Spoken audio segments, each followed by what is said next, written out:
Yo quisiera, al hablar de santidad, hacer una alegoría o una semejanza que todos claramente vamos a entender. Yo estoy casado con Silvia hace 37 años. Mi esposa estuvo hace unos minutos acá. Como estamos recibiendo un montón de gente ahora en un rato, estamos preparando la casa y preparándonos para pasar el día juntos con hermanos. Eh, el día que yo muera, deje esta vida, yo no quiero ser recordado como el marido de Silvia que nunca estuvo con otra mujer, que nunca buscó otra cosa. La santidad a veces parece que nos centramos en lo que no hay que hacer. El llamado de Dios no es que los maridos no estemos con otras mujeres, es que amemos a nuestras mujeres. La santidad no es definida por lo que no hago, es definida por lo que hago. Conocemos a Jesús, que era santo, y no estamos concentrados en las cosas que no hizo Jesús. Miramos lo que Él hizo. Lo que Él hizo nos habla de la santidad. Entonces, yo creo que si miramos la santidad como aquello que dejamos del mundo, nada más, tenemos solamente una parte pequeña de lo que Dios quiere de nosotros. Dios nos llama a vivir una vida que glorifica a Dios y que la santidad debe definirnos más por lo que hacemos que por lo que dejamos de hacer. Entonces, vamos al caso de un matrimonio. El amor a la esposa no está dado por el solo hecho de que, bueno, fue fiel y nos mantuvimos fieles a ella toda la vida, sino en que la amamos, en que edificamos nuestro matrimonio, en que fuimos amorosos, en que fuimos siervos, en que dimos nuestra vida por la otra persona. Una esposa ama a su marido no solamente porque no anda con otros hombres, sino porque lo respeta, sino porque se sujeta, sino porque da su vida, lo sirve. Entonces, la santidad tenemos que mirarla en el contexto de hacer la voluntad de Dios. El que hace la voluntad de Dios permanece para siempre.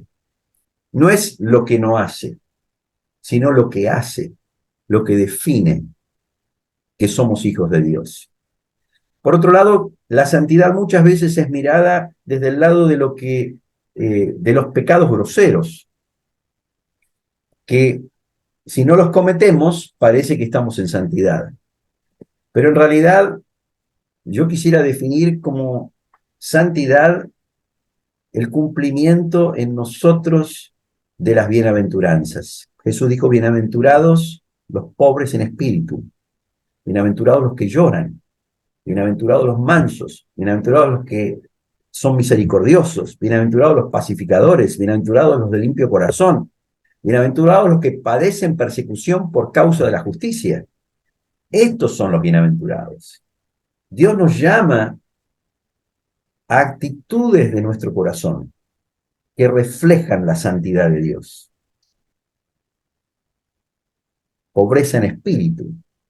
Santo es alguien que es pobre en espíritu, que no es sabio en su propia opinión, que no se considera superior a los demás, así que no tiene problemas de sujetarse, no tiene problema de reconocer sus necesidades, de reconocer sus fallas. Es pobre en espíritu porque él se sabe a sí mismo necesitado y por eso llora. Llora por su necesidad espiritual. Llora porque eh, conoce de qué está hecho y la necesidad que tiene. Eso lo lleva a ser manso, eso lo lleva a ser misericordioso, eso lo lleva a ser un pacificador. Hay un factor de la santidad, que es santo el que tiene hambre y sed de justicia. ¿Cuál es, ¿Cuál es el deseo de nuestro corazón? ¿Qué es lo que te motiva cuando te levantás? ¿Tenés hambre de justicia? ¿Tenés sed de justicia?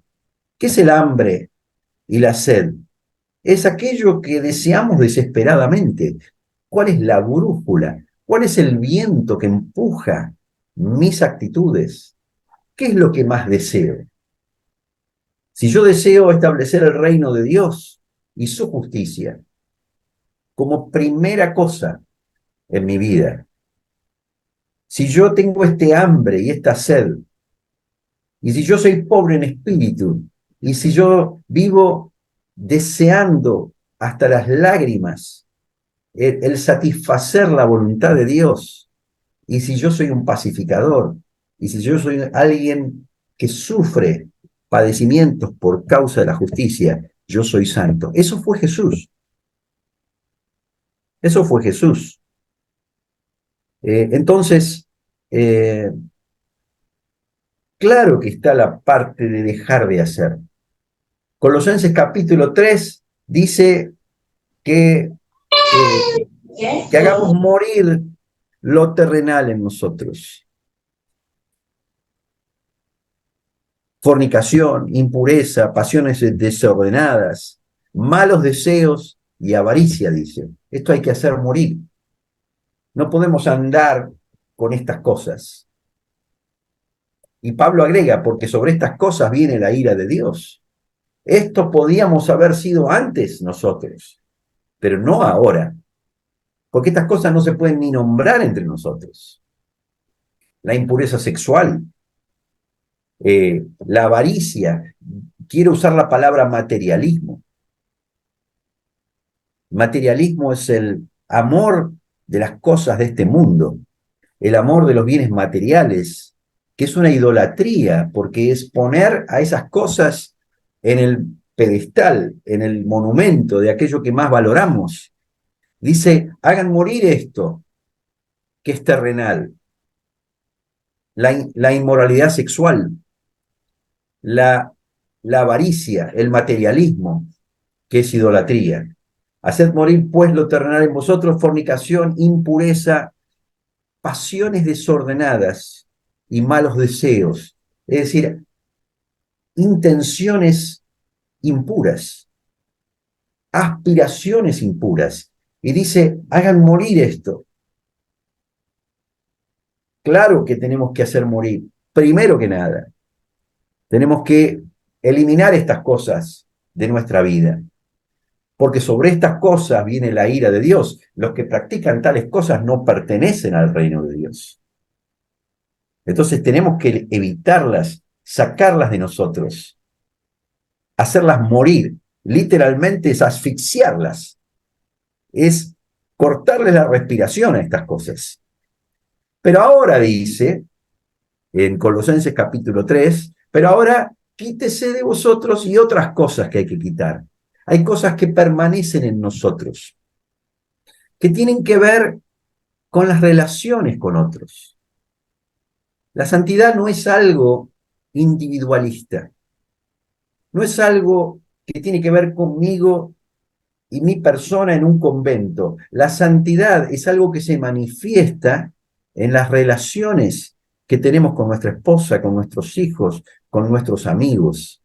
Porque los elementos que dice que hay que eliminar, dice, pero ahora dejad también todas estas cosas: ira, enojo, insultos, palabras que no son honestas de nuestra boca. No se mientan los unos a los otros, habiéndose despojado del viejo hombre con sus hechos. Todos estos elementos no tienen que ver con una santidad individualista, tienen que ver con una santidad colectiva. La santidad se ve en la relación con los demás. Es acá donde digo, no es tanto lo que dejo de hacer, sino lo que hago. Porque mis actitudes hacia los demás, creo que ya lo hemos hablado en alguna oportunidad, es lo que va a determinar realmente si soy o no soy un hijo de Dios. La palabra dice, cuando venga el Hijo del Hombre con sus santos ángeles y nos llame, va a separar a las ovejas y a las cabras y nos va a decir, tuve hambre, me diste de comer, tuve sed, me diste de beber. Y a las cabras le va a decir, yo tuve hambre y no me diste de comer y no me diste de beber. Y cuando le preguntan, ¿pero cuándo no hicimos? ¿O cuándo hicimos esto? Él va a decir, por cuanto lo hicisteis a uno de estos mis hermanos más pequeños. Es decir, es nuestras actitudes hacia los que están cerca nuestro, que son hijos de Dios, que pueden ser nuestra esposa, nuestros hijos, nuestro esposo, nuestros amigos más cercanos, es nuestra actitud hacia ese círculo de relaciones íntimo que nos rodea, que no son 1000, no son 500 personas, son unos pocos que nos conocen y que llevan las marcas de nuestros defectos y que son los que llevan las cargas de nuestras actitudes erradas, y es ahí donde Dios quiere que mostremos que no nos mentimos los unos a los otros, que no usamos palabras deshonestas los unos con los otros, que no haya enojo entre nosotros. Si alguno se enoja contra su hermano, dice, será culpable de juicio. Y dice, si estás trayendo tu ofrenda al altar y allí te acuerdas que alguien, tu hermano, tiene algo contra ti, deja allí tu ofrenda, anda, reconcíliate primero con tu hermano y entonces ven y presenta tu ofrenda. El santo es alguien que no va a orar si hay algo que le debo a alguien. La palabra dice que nosotros los maridos, por ejemplo, tenemos que no ser ásperos con nuestra esposa, para que nuestras oraciones no tengan estorbo. ¿Cuántas veces pensamos que estamos orando mucho, que estamos haciendo tantas cosas maravillosas desde el punto de vista ritual? Pero hay veces que tenemos deudas pendientes, que no hemos pagado por palabras que hemos dicho, que han ofendido, que han entristecido. Y Pablo nos dice, dejen ahora también todas estas cosas. Aquello que era pecado grosero, inmundicia, amor al mundo, amor a los bienes materiales, aquello que era fornicación, que era impureza, eso ni aún está entre nosotros. Eso éramos antes sin conocer a Dios. Pero sobre estas cosas, dice Pablo, viene la ira de Dios. Entonces, ¿qué hacemos ahora? Nos sacamos otras cosas que todavía están entre nosotros. Tenemos problemas con el enojo, tenemos problemas con la amargura, tenemos problemas con palabras deshonestas, palabras que no deberíamos haber dicho. ¿Y qué hacemos? No tenemos que deberle nada a nadie. Tenemos que hablar con dulzura. Y si hemos hablado mal, si hemos ofendido, ¿qué tenemos que hacer? Dejar nuestra ofrenda en el altar y ir primero y reconciliarnos y dejar las cuentas limpias. Amén. Entonces, Pedro le dice, ¿a dónde nos vamos a ir? Si vos sos el que tiene las palabras de vida eterna. Jesús no era que no blasfemaba. Jesús no era que no ofendía, sino que él tenía palabras de vida eterna. Su boca era santa. ¿Y a dónde se iban a ir los discípulos? Fíjense que nosotros pasaron 2000 años y seguimos viviendo por las palabras que Jesús habló. Imaginemos una boca así. Una boca santa no es una boca que simplemente no habla la mentira del mundo, sino que es una boca que habla palabras de vida eterna, que nuestras palabras edifican, que nuestras actitudes a los que tenemos al lado no nos mentimos los unos a los otros, sino que vivimos en absoluta honestidad, nos tratamos bien, no hay enojo, no hay malicia, no hay ninguna actitud ni deseo que le haga mal al otro, no hay palabras deshonestas, porque nos hemos despojado, dice acá, del viejo hombre con sus hechos. Así que acá yo estoy viendo en este pasaje de Colosenses 3 una simple manera de entender la santidad. Y finalmente dice, ahora a donde quiero llegar. Antes teníamos todas estas cosas que eran inmundicia, que eran fornicación, que eran malos deseos, que era el materialismo. Ahora tenemos que cuidar nuestros labios, nuestras actitudes hacia los demás, pero viene ahora una lista de la santidad plena y es vístanse como escogidos de Dios, santos y amados, de entrañable misericordia, de benignidad, de humildad, de mansedumbre, de paciencia, soportándoos los unos a los otros y perdonándoos los unos a los otros, si alguno tuviere queja contra otro, de la manera que Cristo os perdonó, así también hacedlo vosotros. Y sobre todas estas cosas, vestidos de amor, que es el vínculo perfecto. Y entonces, ¿cuál será el fruto? ¿Cuál será el fruto?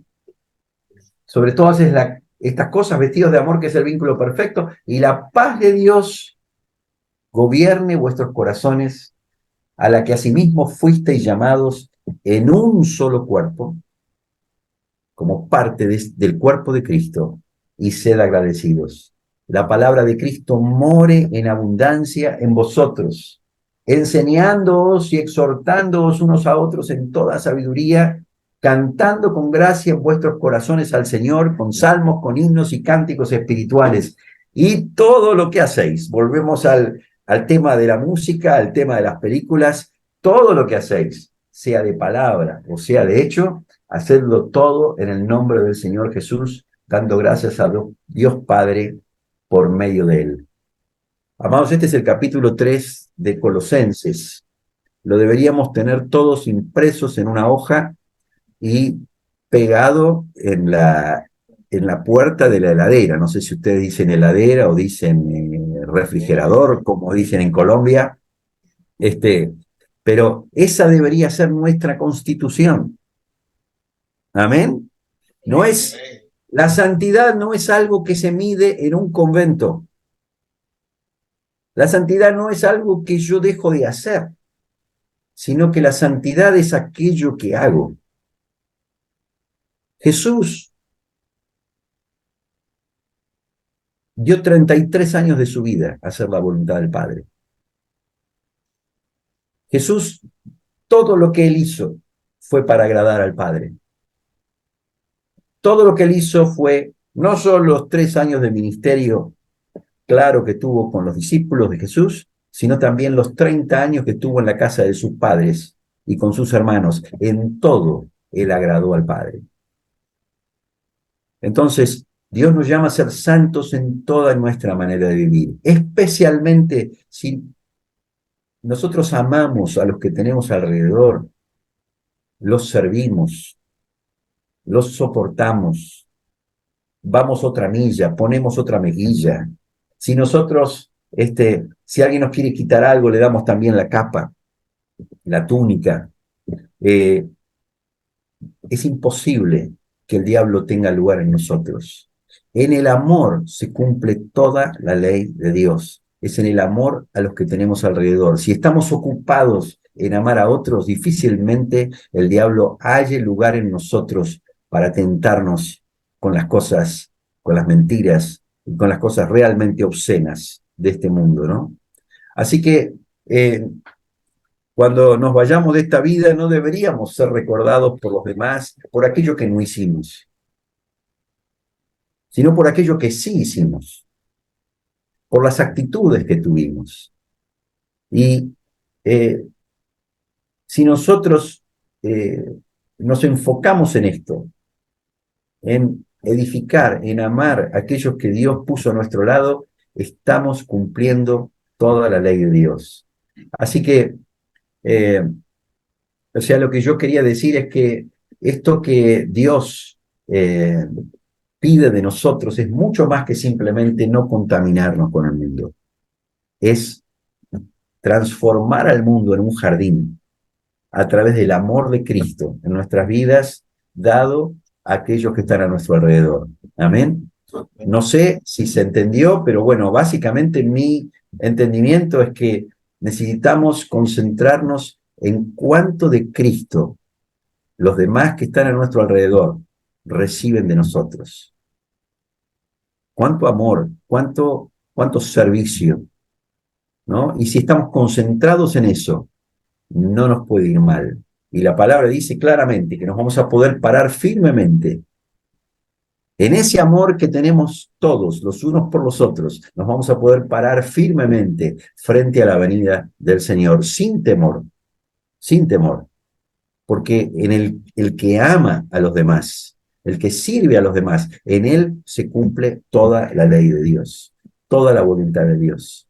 Amén. Así que el mundo conozca el amor entre nosotros, que el mundo sepa que somos hijos de Dios, no porque tenemos clara la Biblia en términos teóricos, sino porque nos amamos los unos a los otros. En esto conocerán todos que sois mis discípulos, si tuvierais amor los unos por los otros. Que este amor sea lo que prima en nuestro matrimonio. Es un matrimonio santo, no es un matrimonio que simplemente no hay pecado de inmoralidad sexual, sino que es un matrimonio que vive a pleno el amor de Cristo, y que ese amor es visto por los hijos, es visto por quienes lo conocen de cerca. Necesitamos matrimonios santos.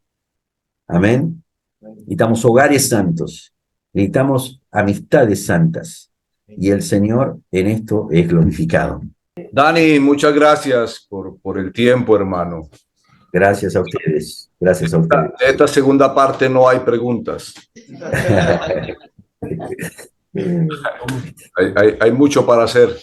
Amén, amén, Dani, amén. muchas gracias por la palabra. Muy bueno. Nos unimos, Ezequiel, nos unimos con todos ustedes en este camino glorioso en el cual Dios nos llamó a caminar, y pedimos a Él que Él sea glorificado en nuestro medio, en nuestros hogares, en nuestras relaciones, ¿no?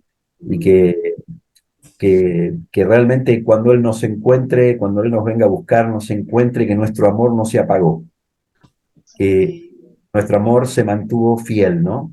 Me viene esta palabra de Pedro que dice, sabiendo que el fin de todas las cosas se acerca, tened sobre todas las cosas ferviente amor, porque el amor cubrirá multitud de pecados. Entonces, amémonos unos a otros, no de palabras, sino de hechos. Prefirámonos los unos a los otros, sirvámonos los unos a los otros, perdonémonos los unos a los otros. Hagamos una competencia feroz con nuestros hermanos y con nuestra esposa, con nuestro esposo, para perdonar más, para servir más, para amarnos más, para preferirnos más. Y el Dios de paz va a estar con nosotros. Eso es la mejor adoración a Dios. Dios está cansado, me parece a mí, esto es una opinión, de escuchar mucha música, muchas palabras. Hay una parte donde el Señor dice, me tienen cansado con sus asambleas, me tienen cansado con sus rituales. Ámense los unos a los otros de una vez por todas, ¿no? Y que esto sea la realidad de nuestros grupos, de nuestros hogares, y que el mundo pueda ver a Cristo en nosotros. Amén. Padre amado, gracias por esta comunión que podemos tener a pesar de tantos kilómetros que nos separan. Gracias por proveer este medio. Gracias por la amistad que tenemos. Gracias por la unidad que tenemos, Señor. Gracias porque tenemos el mismo llamado, el mismo bautismo, la misma fe, el mismo Señor. Porque somos miembros de tu misma familia, Señor. Porque nos has llamado juntos a participar de tu naturaleza divina, y que hagamos honor a esto, Señor. Tanto mis hermanos allí en Colombia como nosotros aquí podamos santificar tu nombre, podamos hacer crecer la fama de tu nombre, que nadie nos vea a nosotros y quiera apartarse de ti, sino acercarse a ti, Jesús.